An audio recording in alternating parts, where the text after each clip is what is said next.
Tony is not who Tony is.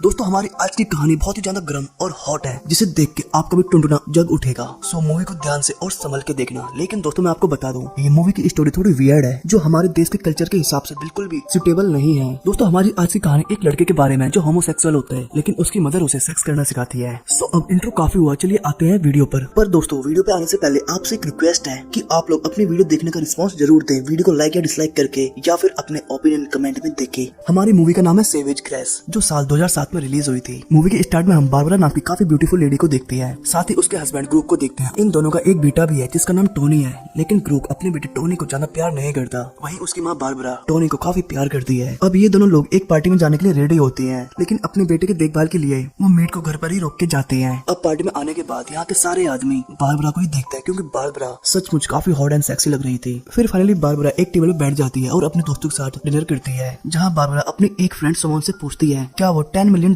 के लिए किसी इंसान का मीट खा सकती है, पर सुमन मना कर देती है। फिर बाद में बारबरा अपने हस्बैंड ग्रूक से पूछती है क्या वो $10 मिलियन के बदले सुमन के साथ सो सकता है, लेकिन ग्रूक बारबरा के इस क्वेश्चन का कोई आंसर नहीं देता। इवन उसे बहुत गुस्सा आता है। अब दोबारा से बारबरा ग्रूक से पूछती है क्या वो पार्टी के बाद मुझे किसी आदमी के साथ भेज सकता है, तो ग्रूक गुस्से से हाँ आप जा सकती हो। और होता भी ऐसा ही है। पार्टी खत्म होने के बाद बारबरा एक अनजान आदमी से लिफ्ट लेती है और उसके साथ चली जाती है, और ग्रूक अपने घर आ जाता है और लेट जाता है। अब रात में बारबरा घर आती है और टोनी को देखने के लिए झुकती है, पर ग्रूक उसे पीछे से काफी अजीब नजरों से देख रहा था। अब हमें कई साल बाद की कहानी दिखाई जाती है, जहाँ टोनी काफी बड़ा हो गया है और वो अपनी मॉम के साथ ही रहता है, क्योंकि उसके डैड ग्रूक अक्सर बिजनेस के लिए बाहर ही रहती है। फिर एक दिन बारबरा और टोनी बाहर घूमने जाते हैं, जहाँ बारबरा टोनी से पूछती है बेटे तुम मुझसे कितना प्यार करते हो, तो टोनी बोलता है माँ आपसे मैं दुनिया में सबसे ज्यादा प्यार करता हूँ, आपके लिए कुछ भी कर सकता हूँ। तो बारबरा बोलते क्या सचमुच तुम मेरे लिए कुछ भी कर सकते हो, तो टोनी बोलता है हाँ माँ। फिर कुछ दिन बाद ग्रूक अपने फ्रेंड्स दोस्तों को घर लेके आता है और अपनी फैमिली टोनी और बारबरा से इंट्रोड्यूस करवाता है। लेकिन बारबरा अपने बेटे टोनी को इंट्रोड्यूस करवाते हुए बोलती है कि मेरे बेटे को काफी अच्छी फ्रेंच आती है और ये आप लोगों को एक फ्रेंच बुक पढ़ के दिखाएगा। लेकिन टोनी फ्रेंच बुक को बहुत ही कम यानी अच्छे से नहीं पढ़ पाता। तो एक गेस्ट टोनी का काफी मजाक उड़ाता है और बोलता है तुम बोल रही थी कि इसको काफी अच्छी फ्रेंच आती है, इसने तो एक वर्ड भी नहीं पढ़ पाया। अपने बेटे का मजाक उड़ाने पे बारबरा उन गेस्ट से काफी गुस्सा हो जाती है और उन्हें चिल्लाते हुए घर से बाहर निकाल देती है। अब ग्रूक भी बारबरा से गुस्सा होकर रात में एक होटल में जाकर रुकता है, लेकिन रात में बारबरा ग्रूक को मनाने के लिए होटल में जाती है, लेकिन वो मनाने की बजाय उसके साथ वहीं डुपचुक करने लगती है, यानी आप समझ गए वो क्या करने लगते हैं। फिर अगली सुबह ये दोनों लोग घर आते हैं तो देखते हैं कि टोनी के बिस्तर में कोई और लड़का सो रहा है और टोनी बाथरूम में नहा रहा है। लेकिन ये देख ग्रूक को काफी गुस्सा आता है और यहाँ हमें पता चलता है कि हमारे टोनी भाई थोड़े से बीच के आदमी है, थोड़े क्या मतलब पूरे बीच के हैं। फिर हम कुछ सालों बाद का सीन देखते हैं, जहाँ टोनी अब बड़ा हो चुका है, मैच्योर हो चुका है, जो अपने दोस्त जैस के साथ एक बीच पे सुट्टा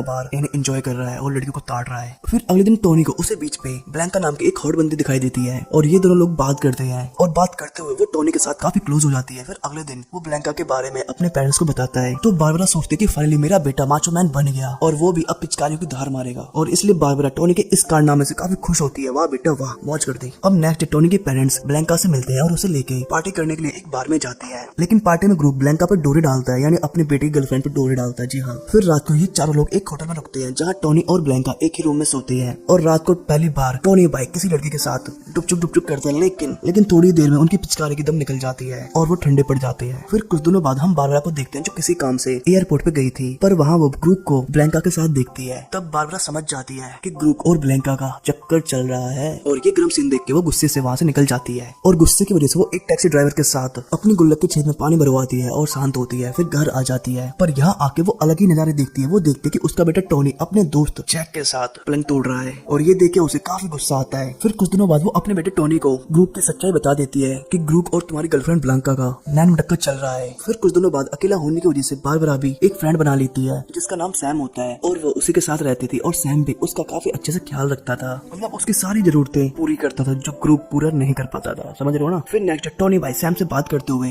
देखे जाते हैं, जहाँ टोनी को पता चलता है कि सैम भी टोनी का एक जुड़वा भाई है, यानी वो भी एक होमोसेक्सुअल है, समझ रहे हो ना, मतलब बीच का थोड़ा सा यामा हो सकता है, लेकिन बीच का कंफर्म है। फिर नेक्स्ट जब वो नहा के आता है तो वो बेड पे सैम और अपनी मॉम को देखता है, तो वो भी इस मोमेंट को एंजॉय करने के लिए उनके साथ में लेट जाता है। पर नेक्स्ट डे बारबरा सैम को अपने बेटे के साथ ऐसा करने के लिए काफी डांटती है कि तुझे मेरे बेटे के साथ ऐसा नहीं करना करना चाहिए। अब कहीं न कहीं टोनी अपने डैड ग्रुप को एक और मौका देना चाहता था, तो इसलिए वो एक लेटर लेके ग्रुप के घर जाता है और वो उस लेटर को बाहर मिट्टी में छिपाने लगता है। लेकिन ब्लैंका उसे ऐसा करते हुए देख लेती है और वो बाहर आती है, पर टोनी लेटर को वही मिट्टी में गाड़ के भाग जाता है। और इस लेटर में लिखा था कि डैड, हमें आपकी बहुत जरूरत है, प्लीज आप वापस आ जाओ। और इधर घर पे बारबरा एक पेंटिंग बना रही थी और पेंटिंग बनाते हुए वो रोने लगती है कि तभी उसके पास सैम आता है और उसे संभालते हुए ये दोनों लोग पलंग तोड़ क्रिया आरंभ कर देते हैं। इधर टोनी भाई जब घर आती है तो वो देखते हैं सैम और उसके मदर लगे पड़े हैं, तो वो भी उनको ज्वाइन करता है और फिर ये तीनों लोग थ्रीसम खेलते हैं। फिर कुछ दिनों बाद सैम भाई को टोनी और बारबरा को छोड़ के दूसरे शहर जाना पड़ता है और भाई इन्हें बाय बोल के चले भी जाते हैं। पर काफी दिन बीतने के बाद बारबरा अकेले होने की वजह से डिप्रेशन महसूस करती है। इवन वो कई बार तो सुसाइड करने की कोशिश भी करती है, लेकिन टोनी उसे बचाने के लिए जल्दी से हॉस्पिटल ले जाता है। फिर नेक्स्ट डे ब्रूक और बारबरा की एक फ्रेंड टोनी से मिलने आती है। वो टोनी को बताती है कि तुम्हारे डैड ब्रूक अजीब ही किस्म के साइको इंसान है और वो बिल्कुल भी ठीक आदमी नहीं है, तो तुम लोगों को उनसे दूर ही रहना चाहिए। फिर कुछ दिनों बाद हम बारबरा और टोनी को एक फ्यूनरल में देखते हैं जहाँ ग्रूक और ब्लैंका भी आए होते हैं, लेकिन ग्रूक अपने बेटे टोनी और बारबरा से बिल्कुल भी बात नहीं करता। और अब कुछ महीनों बाद बारबरा और टोनी लंदन शिफ्ट हो जाते हैं, जहाँ बारबरा और टोनी नए नए दोस्त बना लेते हैं। फिर कुछ दिनों बाद बारबरा अपने एक फ्रेंड के साथ मिलने जाती है और घर आके टोनी बारबरा को बताता कि मेरा भी एक गे फ्रेंड बन गया है। और ये सुन के बारबरा को अच्छा नहीं लगता कि उसका बेटा एक गे है, तो इसलिए वो उसकी इस आदत को छुड़ाने के लिए उसे सेड्यूस करने की कोशिश करती है। और सेड्यूस करते हुए ये दोनों लोग खुदाई शुरू कर देते हैं और काफी दिनों तक ये लोग ऐसा ही करते हैं, लेकिन पता नहीं क्यों कुछ दिनों बाद टोनी की दिमागी हालत खराब हो जाती है। और फिर इसके कुछ दिनों बाद टोनी और बारबरा में किसी बात को लेकर लड़ाई हो जाती है और साइको टोनी भाई चाकू से अपनी मॉम को मार देती है। और मारने के बाद वो पुलिस को कॉल भी करता है और पुलिस के आने तक वो नूडल्स बॉक्स लेके अपनी मदर की डेड बॉडी के पास ही बैठ के खाता है। और जब पुलिस वाले वहाँ आते हैं तो देखते हैं कि ये डेफिनेटली मेंटल हो चुका है और इसलिए पुलिस वाले उसे मेंटल हॉस्पिटल भेज देते हैं। लेकिन कुछ दिनों बाद हमें पता चलता है कि वहाँ टोनी ने सुसाइड कर लिया है और इस तरह इस मूवी का एंड हो जाता है।